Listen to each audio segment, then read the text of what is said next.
Hi guys, and welcome to another episode of Dunster House TV. Today we are visiting Paul in his cosy garden lounge. After moving to a new home to enjoy his retirement with his partner Chris, Paul wanted to create a tranquil place to relax in the garden no matter what the weather. My name is Paul Day. I've moved to Felixstowe and this is my retirement home.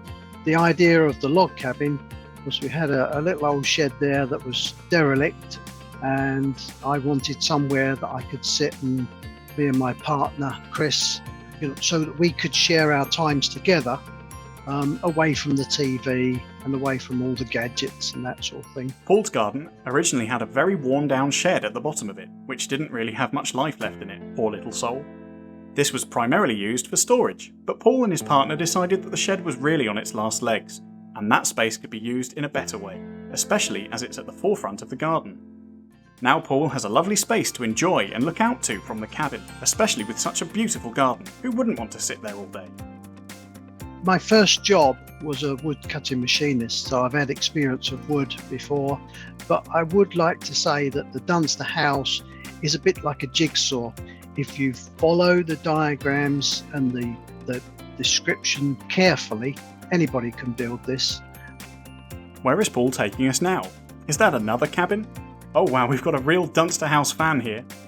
As the other log cabin is used for Paul and his partner to relax in, he still needed a storage hub and workshop station, so he couldn't resist another one.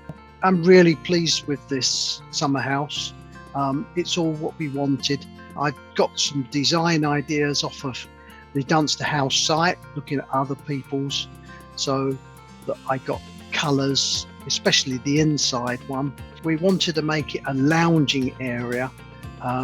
Also, we collect bits and pieces, so we didn't want it too cluttered, but we wanted some of the beautiful things in there so that we feel comfortable. And then we've got the mini fridge so that we can sit down and have a drink in the evenings.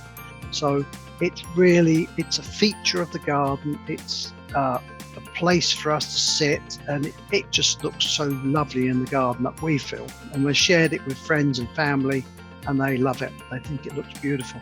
We love it too, Paul. It's definitely something you'll be proud of.